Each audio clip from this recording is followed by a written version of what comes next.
अरे doctor madam तनी check-up हमनी के भी कर दा। अरे आप तो सुनी ना रहल बाड़ू। अरे कब से बोल रहल बानी।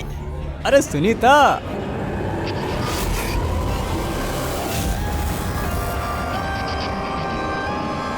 वो कहा ना कुछ दिन से नींद नहीं क्या रहा। देख ली ना मैडम, कर देना लेका के चेकअप। सच में नींद नहीं क्या रहा लेकर गुर करल बिया, गुर करल बिया। पार्टी के आदमी मानी हमनी, एक फोन कर देने ना सब डॉक्टर ही निकल जाए। ये गुंडागर्दी पार्टी के ऑफिस में ही करिया।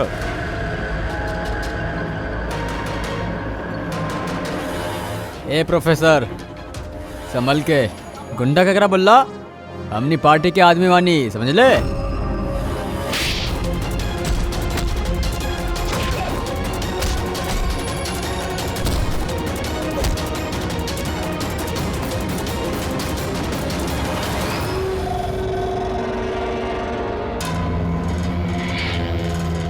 तो ठीक बाड़ू? हाँ सर, सर कॉलेज के ना रहे, बाहर के रहे। यहाँ गन्ना निकाल सके नहीं है खातिर। ठीक कर लो, केहू के पता ना चल के चाहिए। हीला got it, now do it fast.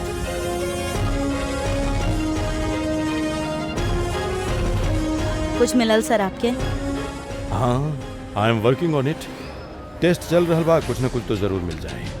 मिल जाए तो बढ़िया बा। कई अजीबो गरीब चीज चल रहा बा यहाँ पे। पता तो चले पिछला 2 महीना में आखिर यहाँ पे चलत का रहा।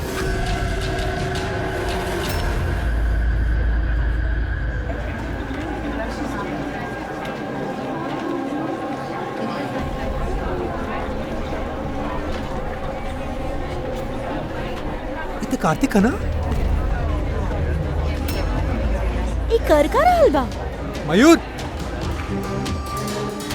गाइस ये देखा कार्तिक का करल बड़ा। ये चल कैसे रहल बा? इज ही ड्रंक और something? I will show you everyone. It's just writing box. हम बताए तू लोगन के हम का कर सकेंगे। का बताइब? और ये चल का रहल बा? ये हमने के कॉलेज के टेरेस है।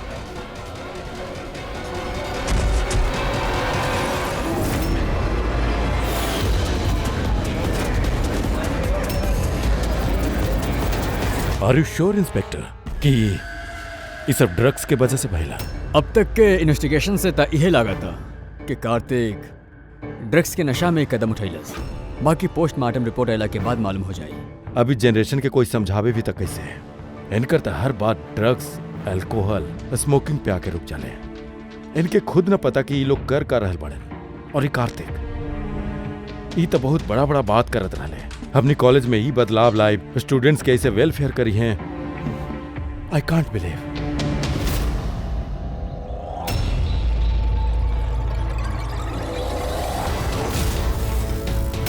मर्डर?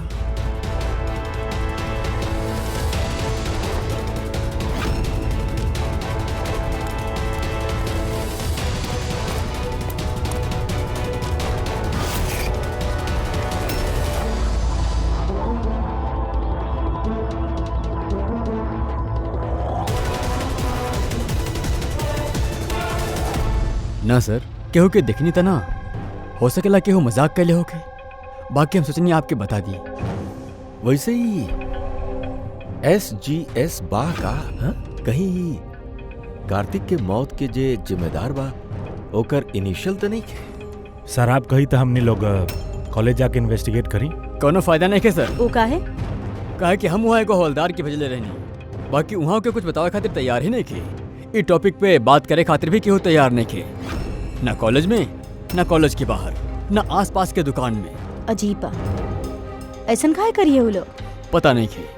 बाकी वो माहौल के देख के हमरा के एगो अजीब से डर महसूस है। मतलब कैसन डर?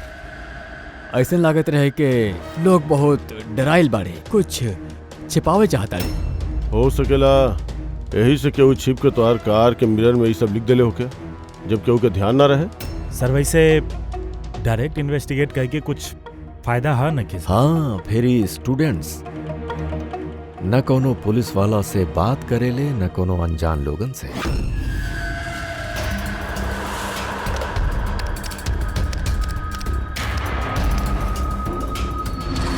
हेलो। हाँ, हम एसीपी प्रद्युम्न बोलतानी सीआईडी से। हम यूनिवर्सिटी के वाइस चांसलर से बात करे चाहतानी। अरे का एंट्री हा बहुत ब्यूटीफुल हा। तू देखवा था पागल हो जेबो तू। का बात करता? नाम का बात? तारा।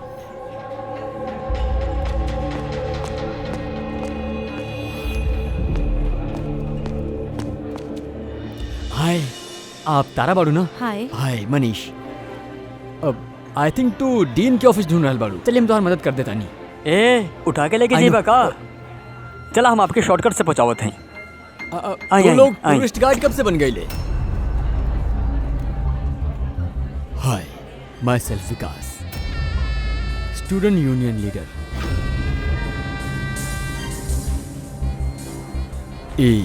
डीन के ऑफिस जाए के कोनो जरूरत नहीं खे। यूनियन के ऑफिस चली, सब काम हो जाए। उ का बना, इलेक्शन भी आ रहा है।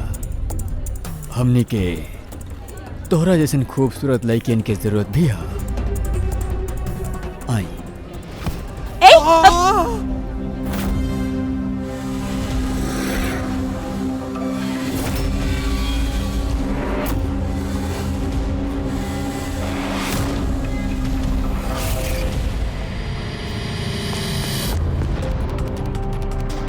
इली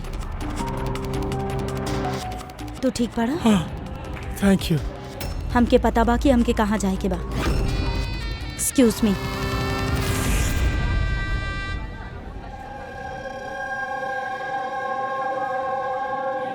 तारा, तारा सुना। तारा तो के पता भी बा वो के रहे? के रहे? अरे वो विकास रहे। ओकरा से केहू भी ऐसे बात न करेला। हम तो बस ओकर बात के जवाब देनी। एग्जैक्टली, वो विकास हा। ओके केहू भी ऐसा जवाब ना देवेला, चाहे कुछ भी हो जाए। ओकर लड़का लोग बहुत ही खतरनाक बाड़े, कुछ भी कर सकेला। तू न्यू बाड़ू, तो के कुछ भी पता नहीं खे। अच्छा वो सब छोड़ा। ई SGS के हा? SGS? हाँ, पता बा हमारे बैग में ना हमके एगो नोट मिलल कि वो डाल देले होखी। ओमे बहुत सारा वल्गर बात लिखल रहे यार। नीचे लिखल रहे फ्रॉम SGS। देखा, SGS से तो हमरा ध्यान में खाली एक के नाम याद आ रहल बा। वो हमने के कॉलेज के बायो केमिस्ट्री प्रोफेसर बाड़ा ना, सत्य गौरव सागर। प्रोफेसर? हाँ। अरे बाकी वैसन चीप हरकत ना कर सकेले। वो तो 1 महीना से गायब बाड़े। गायब मतलब? पता नहीं के का बहिल उनका, कॉलेज ही नहीं किया रहल बाड़े इतना दिन से। और केहू के कुछ बतैलस भी ना। वैसे भी वो टेम्परेरी रहले। वो सब छोड़ा। I am just warning you, तू विकास से दूर रहा। ओकरा से पंगा मत ला यार। अच्छा ठीक बा, हमके ना घर में एगो फोन करे के बा। तोरा से बाद में मिलत। बाय। चला बाय। स्टूडेंट्स, जैसन कि आप जानतानी कि एग्जाम नजदीक आ चुकल बा। वाइस चांसलर खुद आपके खातिर पैथोलॉजी के एगो प्रोफेसर के अपॉइंट कैले बा। Mister Chetan please come. ई बानी प्रोफेसर चेतन। ये आपके पैथोलॉजी के बारे में सारा डिटेल में। सॉरी, हम आपके इंट्रोडक्शन तो चलते रही sir. I would like to start the lecture right way. आप जैसन कहने के एग्जाम सर पे बा और हमने के पास वक्त बहुत कम बा। So I want to finish my syllabus. So okay, good luck. Thank you so much sir. ओके, तो आज के शेड्यूल के हिसाब से हमने के HAV के बारे में पढ़े के बाद, और ये अपकमिंग एग्जाम खातिर बहुत इंपॉर्टेंट बा। तो यहाँ पे के बा जे हमके HAV के बारे में बता सकेला। हु is the intelligent one? Sir you mean hepatitis A virus? Hepatitis A virus, correct. और कुछ? Something else? Sir it's a DNA virus. It's a DNA it's wrong. Virus? It's wrong sir. Sir actually this is RNA virus. Sir it's DNA virus. हम कल रात ही पढ़नी हा। So what? तू गलत पढ़वा था, RNA के DNA में चेंज कर देवा। सर आपके पता ही है ना, आप बता दी। या सर आपके भी। Smart boy. ये एसीपी सर भी कहाँ फंसा दे बेले। बच्चन के सामने इज्जत के कचरा ना होके। तो हर हिसाब से ई DNA वायरस है, बट हमरा हिसाब से hepatitis A virus is a single strand RNA virus coated in protein and you तू अपन प्रोफेसर से ऐसा ही बात करेला और यही खातिर शायद वो SGS प्रोफेसर छोड़ के भाग गए। सर छोड़ के गए बाड़े कि वो रिजाइन कैले बाड़े? अच्छा सर वो स्टार्टिंग से ही बहुत अजीब रहले सर अकेले अकेले घूमत रहले, बायो कैम लैब में अकेले ही बैठल रहत रहल, और सर लैब तो छोड़ी डस्टबिन के पास भी घंटों बैठत रहल, वो ऐसे ही। यस सर, ये सही बा। हम भी कई बार प्रोफेसर की लैब से सवेरे 6 बजे आवत जात देखनी हो। आज हमने बहुत कुछ सीख लेनी HIV हेपेटाइटिस वायरस के बारे में। Will continue with this tomorrow. That's for the day. Thank you.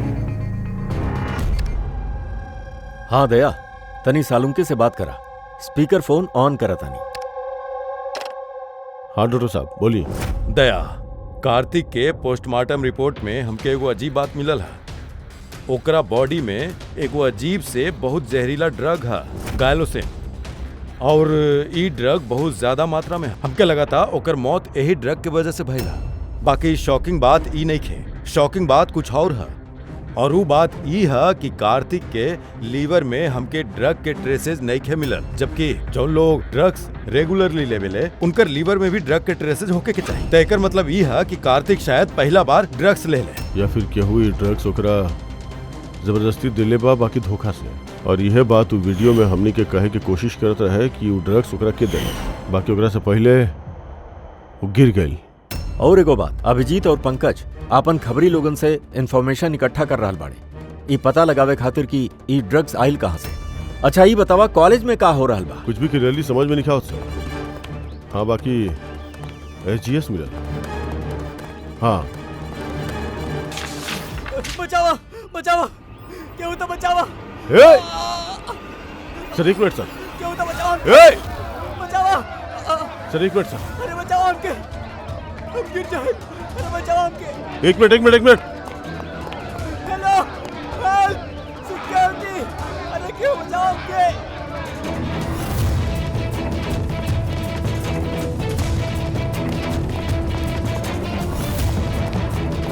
ये शायद हमनी के कॉलेज के स्टूडेंट था यार, क्यों तो बचाओ एकरा के।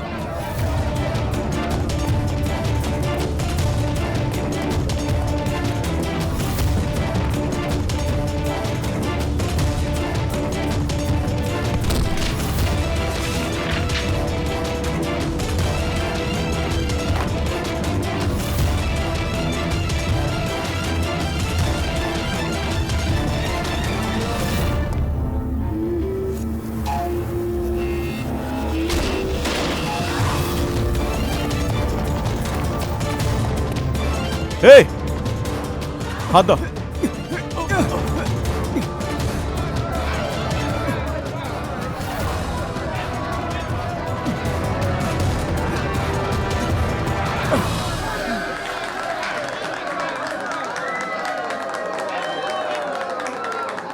Thank you so much sir, thank you so मच। संभाल के जा।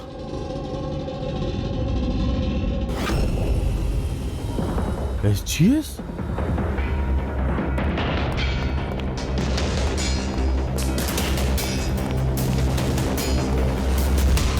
स्टूडेंट जनरल सेक्रेटरी SGS,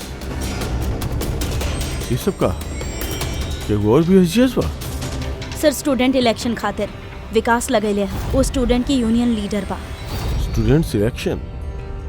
ये कार्तिका ये भी स्टूडेंट लीडर है ना? गुड आफ्टरनून सर। हाय तारा। हाय। एक्चुअली हम सुनली कि यहाँ कौन एक्सीडेंट भइल, पल भर खातिर हम डरा गए कि कहीं तोरा तक कुछ ना भइल। Thank God you are safe.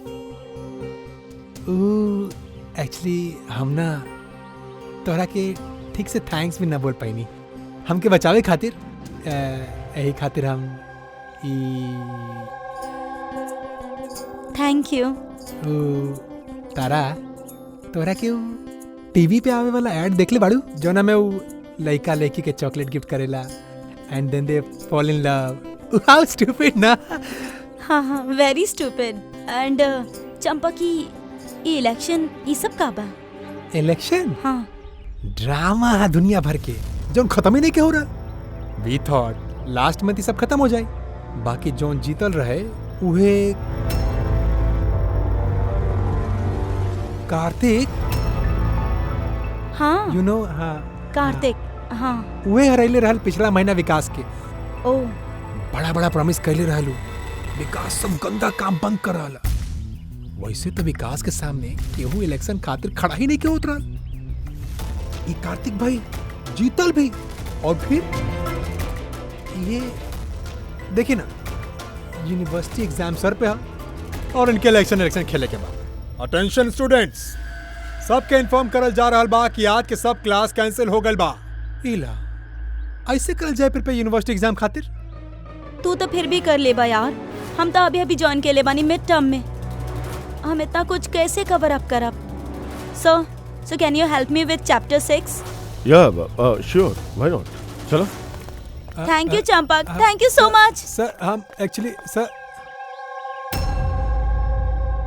मतलब ये एसजीएस कोनो आदमी नहीं के पोस्टर जगह खातिर पहले कार्तिक खड़ा रहे और अभी विकास खड़ा बा। सर विकास एग्रेसिव और घमंडी तबा, बाकी बात है स्टूडेंट, आपकी का लगता है इलेक्शन खातिर केहू के खून कर दी?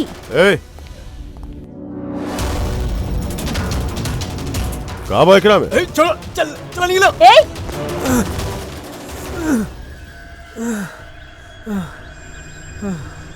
भाग गईलू, चलो उड़ जा। तू ठीक बाड़ा? तू बाड़ा के और उ लोग के रहले? गुंडा रहले, विकास भजले रहल। विकास? हाँ, हम शब्बीर, कार्तिक के राइट हैंड। विकास ना चाहले कि केहू ओकर सामने इलेक्शन में खड़ा होके, एक खातिर गुंडा भेजले रहले हमरा मारे खातिर।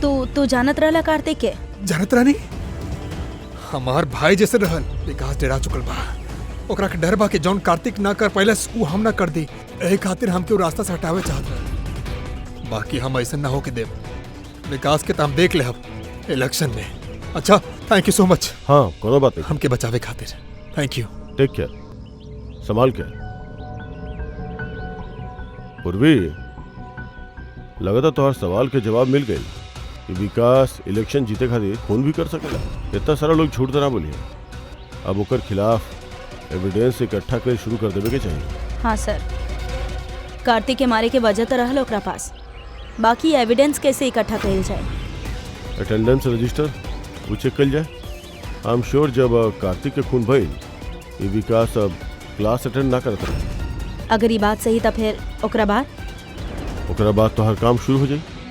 क्लास के बाकी बच्चन के बता के उनकरा से पूछा कि क्यों कुछ देखले हो गया। काम तनी मुश्किल बा, बाकी करे के तो पड़ी। नो प्रॉब्लम सर। पर सबसे पहले हमनी के वो ड्रग डीलर के पता करे के पड़ी जोनी जेरोसिन ड्रग बेचेला। वही से पता चले कि विकास चाहे ओकर उ आदमी ड्रग्स खरीदे आए रहले का साहब, आपन इन्फॉर्मेशन आज तक वो गलत निकलल का? वो कॉलेज के आसपास के एरिया में एक आदमी माल सप्लाई करेला, जॉनी। सर ई रहल जॉनी के घर। ए जॉनी, जॉनी देखा तोरा से मिले क्या आयल है? ए जॉनी, जॉनी, ए जॉनी। सर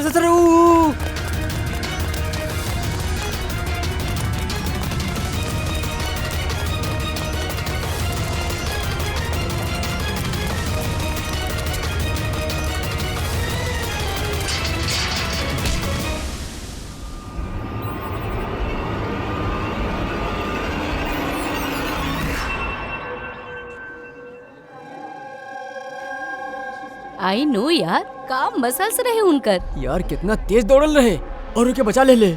हम तो भैया सोच भी ना सके नहीं। अरे यार, उनकर कोनो बीवी या गर्लफ्रेंड बिया का? यार हमके पता करेगा, सीरियसली वांट टू नो। अरे वो तो हो ही ना। देख लो, सबके खाली ही दिखेला, मसल्स, फिजिक, इंटेलिजेंस के कोनो वैल्यू नहीं के। ओह सो सैड। हाउ अनफेयर नहीं के। पिछला 3 साल में हम ये कॉलेज में बानी, हर साल टॉप 3 में आवे नहीं। बाकी आज तक हमके क्यों नोटिस ना कैलस। मैं have your attention please. Thank you everybody. आज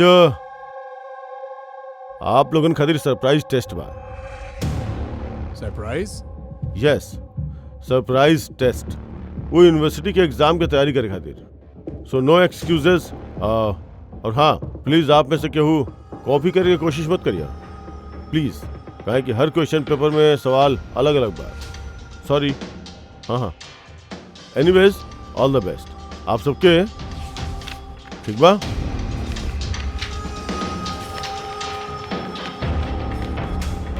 हमनी के शक गलत रहे। विकास वो दिन क्लास में ही रहल अपन दोस्त के साथ। हम रजिस्टर भी चेक कैनी और स्टूडेंट से भी कंफर्म कैनी। Excuse me sir. Yeah sir, can I go to washroom please? Yeah sure. Thank you.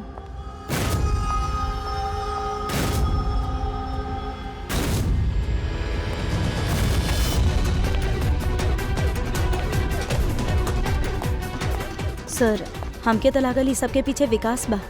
उन्हें के तो फिर और के हो सकेला?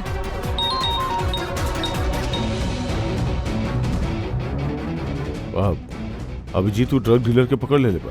एक मिनट। ये तू तो कॉलेज में प्रोफेसर रहले ना? तो विकास ना भेजले रहे के विकास साहब? आपन से तो शब्बीर जेलोसिन ड्रेस ले रहा।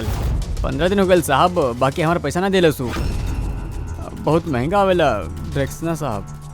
शब्बीर सर, कार्तिक के राइट हैंड। कार्तिक सर, कार्तिक भैया के हम काहे मारब? जॉनी से तू जाइलोसिन नामक ड्रग्स ले रहला, एकरा वजह से कार्तिक के मौत हो गई। सर हम मानता नहीं कि हम ड्रग्स लेनी। सर वो हमारे पास अभी रखल बा कवर्ड में। सर कार्तिक भैया के झूठ ना बोले चाहत रहनी। और सर हम जॉनी से कईयों बार कहनी सर, कईयों बार कहनी रहनी कि ड्रग ना चाहिए ना चाहिए, हमारे पास पैसा नहीं के। बाकी बताओ जॉनी बताओ। जी सर। सर अगर हम कार्तिक भैया के मरले होती तो हमारा मैसेज हम काहे लिखती? तोरा के कैसे पता कि वो खून रहल? सर हमके पता रहल कि मर्डर है, काहे कि इलेक्शन अवते ही विकास के गुंडा से भैया के पीछे लग गए रहे रास्ता से हटावे खातिर। तो तू कार्तिक के वार्न ना कहले रहला कि ओकर जान के खतरा है? कहले रहनी सर, काश भैया हमारी बात सुन ले होकर। बाकी पता ना सर, वो 1 महीना से होश में ही ना रहल। काहे? सर पता ना कार्तिक भैया केहू के बात ही ना करत रहले। और यूनियन ऑफिस में भी ना आवत रहले, केमिस्ट्री लैब में बैठल रहत रहले, यहाँ से वहाँ। सर पता ना कहाँ कहाँ घूमत रहले। और सर जो एगो बड़ा से डस्टबिन रहल ना, वहाँ पे खड़ा रहत रहले, पता ना काहे। सर अकेले अकेले घूमत रहले, बायो कैम लैब में अकेले ही बैठल रहत रहले, डस्टबिन के पास घंटों बैठत रहल सर। ये सारा हरकत तो इसने वजह से प्रोफेसर एसजीए करत रहले गायब होखला से पहले। हाँ, प्रोफेसर के बारे में तो हम सोचनी ही ना। और उनके गायब होखला के बाद ही भैया ये सब हरकत करत रहले। और भैया प्रोफेसर एसजीएस के काफी पसंद भी करत रहले सर। सर ये दोनों एक जैसे बर्ताव कर रहा बारे, ये कोनो इत्तेफाक नहीं हो सकत। अब सर ये प्रोफेसर एसजीएस के खोजे के ही पड़ी। लगातार कार्तिक के और प्रोफेसर एसजीएस के केमिस्ट्री लैब के राज के बारे में पता चल गई रहे। यही से कार्तिक के जान चल गई और प्रोफेसर एसजीएस एक केमिस्ट्री लैब के राज पता करे खातिर कोनो एक्सपर्ट के ही भेजे के पड़ी। Okay, students, now listen carefully. First take methane and then heat it. Heat it up to 250 degrees. Heat it up to 250 degrees. And yes, control the oxygen supply. And never forget silver. Silver is the catalyst. And then, bingo! You have your epoxythane. Understand? Now come on. आपके आज के काम ई lab में आप लोगन के जे कुछ भी ऐसन दिखे जौन के आप लोगन कबो न देखनी, समथिंग मिस्टीरियस टू यू, जेकरा बारे में आप न जाने ले, कौनो भी चीज, एनीथिंग, एनी लिक्विड, एनी सॉलिड, एनी कंपाउंड, एनीथिंग, कौन भी मिस्टीरियस जैसन चीज आपके मिले ले तो आप लोग ला करके हमरा दी। Understand? Now go fast, go go go. But sir लेकिन sir what is your problem man? Sir आपके मालूम नहीं कि सब होनहार पूरा लैब के ऊपर नीचे कर दी हैं। So I know my job, okay, go do your job. This is mysterious to you, go and find out something mysterious.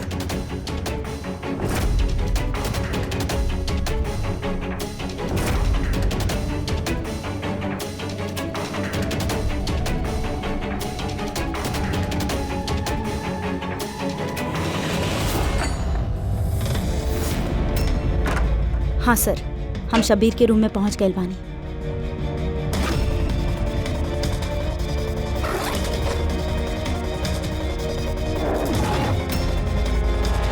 हाँ सर, ब्राउन एनवलप तो बा।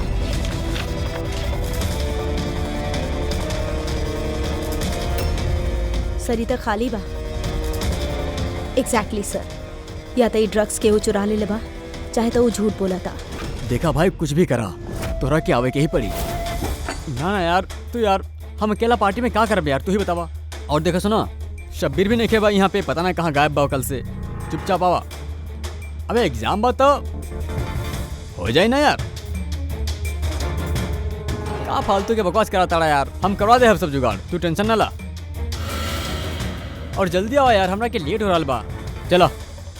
अबे चुप। अबे तू कब से एग्जाम खातिर स्टडी करे लागल? अबे लकी लॉकेट बना अपना पास, टेंशन ना ला, सब कुछ साफ हो जाए। अच्छा फोन रखा, हम बाद में बात करब, ठीक है?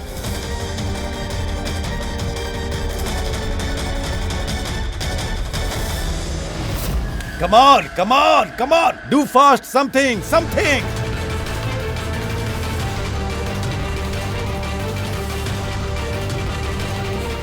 सर हमके लगा था हम ऐसे पहले ना देखनी है। Never seen this before. Okay.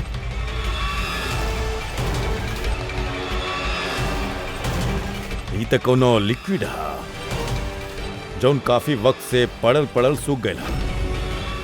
हे यो मनोज, कम हियर। ई कौन लिक्विड हा जौन काफी वक्त से रखल सूख गया? Do you know that? Sir लगता कोनो स्टूडेंट मजाक कैले सा। वो कहा ना सर, लैब में केमिकल से दिन भर खेलत रहे स्टूडेंट, लाइम फेंक देता नहीं।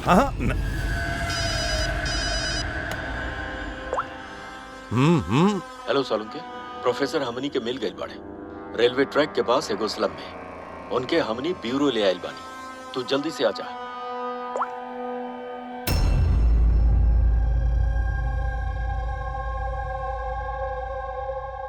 सरी जौन बस्ती में मिलल रहा, वहाँ के लोगन के कहल ह कि जब से ही वहाँ आइल बानी ऐसा ही बानी। सर, हमनी के इन्फॉर्मेशन के हिसाब से जब इनकर लास्ट दिन रहल कॉलेज में, ओकरा 2 दिन के बाद से ही बस्ती में ही बाड़ल। फिर इनसे पूछताछ करी भी तका और कैसे? ये तक कुछ रिएक्ट ही ना कर रहा बा आदमी, बोले के तो दूरे जाएगा। बॉस, हाँ, प्रोफेसर साहब से कुछ पता नहीं के चल सका। हम इनके रिपोर्ट चेक कर ले बानी। ड्रग के ओवरडोज के वजह से इनकर दिमाग परमानेंटली डैमेज हो गए। ड्रग के ओवरडोज मतलब इनके साथ भी हुए? हाँ अभिजीत, सबूत मिटावे खातिर पहले स्टूडेंट के खत्म कर देहलस और फिर प्रोफेसर के चलता फिरता जिंदा लाश बना देहलस। इनके पास से कुछ मिलल तो रखे? हाँ सर, ई लॉकेट मिलल सर। यार ये कैसन लॉकेट बा? न कोनो की चेन न कुछ। ऐसन लॉकेट लेके ये का कर रहा बड़े? का भाई? ये तो प्रोफेसर साहब ही बता सकेले। प्रोफेसर साहब ही हाँ का बता सकेले आप?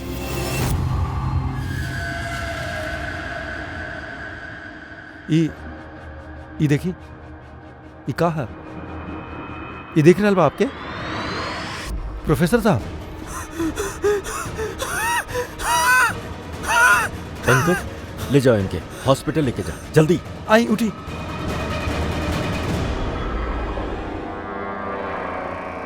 बॉस, हमके वापस कॉलेज जाके होके एगो ब्लू चीज मिलल रहे हमके लगा था वो ब्लू चीज से ही हमनी के सवाल के जवाब मिले। ओकरे पे टेस्ट करेंगे।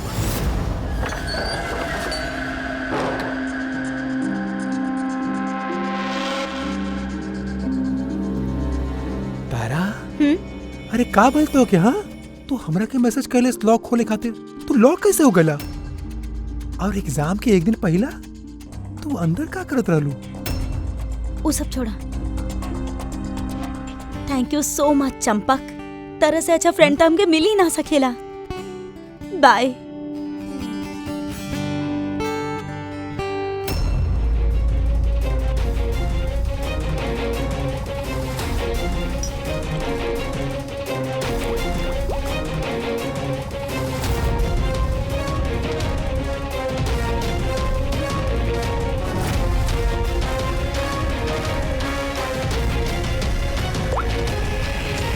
दया,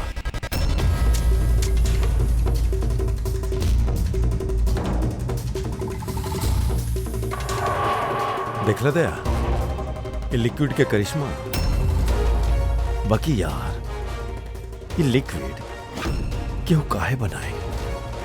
कॉलेज के इलेक्शन से एकर का लेना देना? एक मिनट सर, अगर हमार शक सही निकलल तो ये चीज कॉलेज के इलेक्शन से बहुत बड़ बा। डॉक्टर साहब, हमने कभी कभी पूर्वी के लेके ब्यूरो वापस चले के चाहिए। काहे?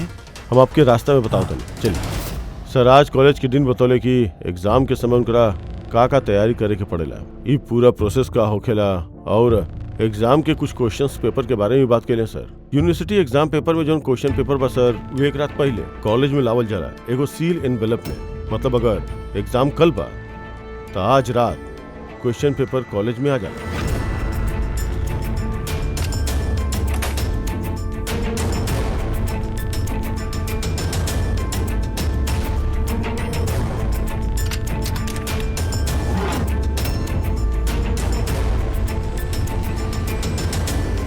और ये एनवेलप दूसरा दिन सुबह इन्विजिलेटर, डीन और कॉलेज के कुछ प्रोफेसरन के सामने खोलल जाला सर। लेकिन सर, ये जौन सील बा ये थोड़ा अलग बा। जैसे ही सील के तोड़ल जाला तो जौन इंक बा वो एनवेलप में फैल जाला, और वो जौन इंक बा वो अपन निशान छोड़ जाला सर।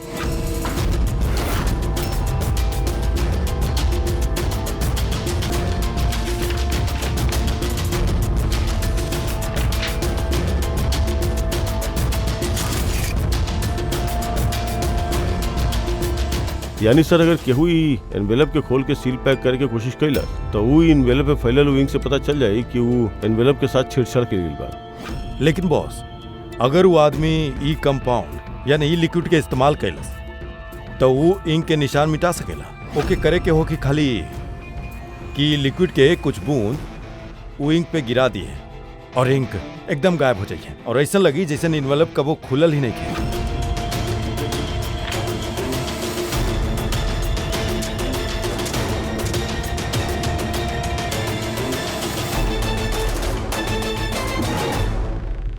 ये पूरा चक्कर एग्जाम पेपर लीक करे खातिर है सर। एग्जाम पेपर लीक हो रहा है, और हमनी सोचत रहनी कि सब कुछ कॉलेज के इलेक्शन के वजह से हो रहा बा। बाकी सर, अगर एग्जाम पेपर लीक करल भी जा रहा है तो डिस्ट्रीब्यूट कैसे करिए? ये तो बहुत रिस्की है। एक मिनट। अबे लकी लॉकेट बा हमनी के पास, टेंशन ना ला, बाहर की तरफ पास जाए। और हमके लागत है लकी लॉकेट के एग्जाम पेपर रैकेट से कोनो न कोनो कनेक्शन बा। लकी लॉकेट? लकी लॉकेट ई प्रोफेसर एसजीएस के पास भी तो हमनी के लकी लॉकेट मिलल रहे। कहीं यह लॉकेट के बारे में तो नहीं के बोलत रहलू मनीष? बाकी लकी का है, ये लकी लॉकेट का है।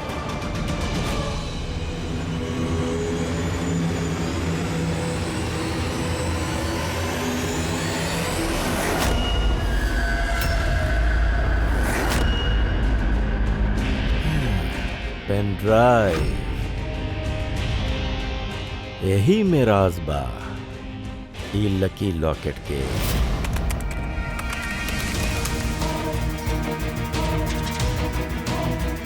ये तो पिछला साल के एग्जाम पेपर है। हाँ, और ये पेपर्स कॉलेज में बेच भी रहल बड़ा। खाली एक कॉलेज में नहीं खेदे, ये स्टेट में जितना भी मेडिकल कॉलेज बाड़े ना, सब में डिस्ट्रीब्यूट हो रहा बा। ये तो यूनिवर्सिटी एग्जाम के पेपर बाई। एकरे पीछे कोनो बहुते बड़ रैकेट है सर। हाँ अभिजीत, बाकी कोनो एक आदमी के काम ना हो सकेला। पूरा गैंग बाई गैंग जौनी पेपर चुरा के स्टूडेंट्स के बेचत बाड़े और लीक कर रहा बाड़े। एकरा वजह से ना जाने कितना स्टूडेंट्स बाहर निकले ले जौन डॉक्टर होके के लायक नहीं और फिर वो लोगन के जिंदगी के साथ खेले ले। प्रोफेसर एसजीएस के इस रैकेट के बारे में पता चल गई होगी। हाँ सर, ऐसे ही गैंग उनकर ही हालत कर देलस। और कार्तिक, यही खातिर कार्तिक के भी रास्ता से हटा देले। केहू तो बाई कॉलेज में जोनी गैंग के साथ संबंध रखेला, केहू तो बा मनीष।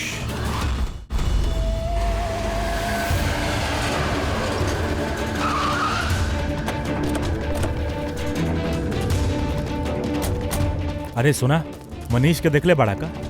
केहू मनीष के देखले बा यहाँ पे? सर सर सर मनीष वहाँ बैठल बा, चलिए हम आपके लेके चलो तनी सर। तारा तारा तारा, तू पुलिस ऑफिसर बाड़ू? हाँ चंपक। मतलब तू हमसे झूठ कहलस? I am sorry Champak. बाकी सर हम सच कहता नहीं, हमके कुछ नहीं मालूम सर। ये बकवास बंद करा, हमने खुद सुन ले बानी तोरा के। लकी लॉकेट के बारे में बात करा, समझला? लकी लॉकेट? अबे लकी लॉकेट बा हमने के पास, टेंशन ना ला, हर बार की तरह पास हो जाए। अब याद आइल और के मिलल बाई में? सर हमने के सोशल मीडिया पे एगो मैसेज आवेला और उमे पेपर के प्राइस लिखल होखेला और उमे इहो लिखल होखेला कि जेके पेपर चाहिए जाके पकड़ से निकाल के उमे पैसा डाल दा और ले ला। और फिर अगला सवेरे पेपर वाला दिन हमने के एगो चिप मिले ले जौन पेन ड्राइव के जैसन होखेले, जौना के हमने लकी लॉकेट बोले। अच्छा, तो कब वो पता करे के कोशिश ना कैलस कहाँ से आवेला, कौन ला के देला? सर हम स्टूडेंट बानी सर, हम क्या पता करब सर, हमके तो पेपर से मतलब होखेला और ये कहाँ से आ रहा काहे आ रहा हमके कुछ ना फर्क पड़ेला। सर आई स्वेयर हम कसम खा रहल बानी सर, हमके एकदम नहीं मालूम। आप ही सब आदित्य राय सोनी केहू से भी पूछ सकेले, केहू की कुछ नहीं मालूम हो।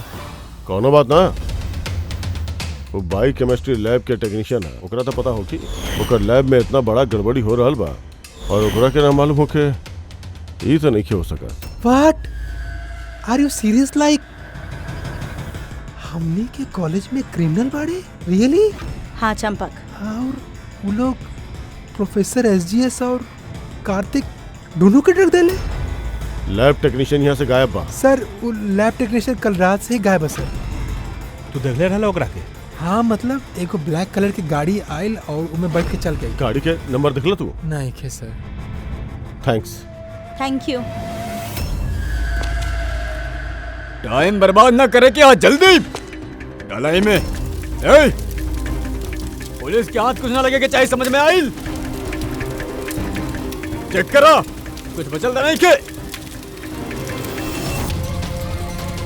तो कहाँ रहा अब तक? अपन लैब टेक्नीशियन शंकर, ओके रात के हम फांसी लगा देनी, वो पीछे जाके संभालो करा के। अभी जगह हम लोगों की जल्दी खाली करे की हो, चलो जल्दी जा। ये डाला ही में जल्दी करा। बहुत सी लैपटॉप।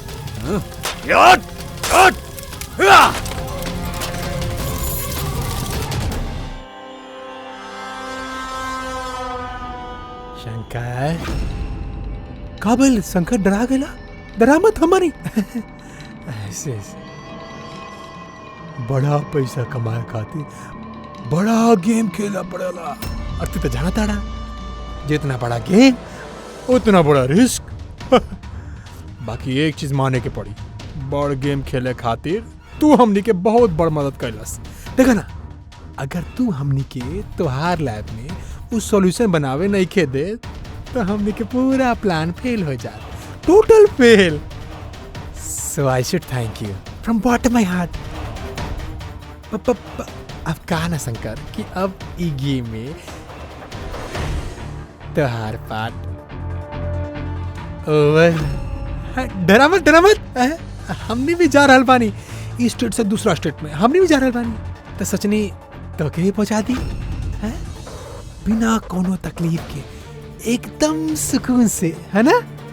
अरे डरा मत, देखा देखा देखा, जैसे तू बड़ा वैसे हम बानी। और तू सोचा इतना बड़ा कॉलेज में से एगो मामूली लैब टेक्नीशियन और हमारा जैसे चश्मिश पढ़ाकू बंदा अचानक गायब हो जावे तो केहू के कुछ फर्क ना पड़ेला, है ना? By by. चंपक तू चल। तू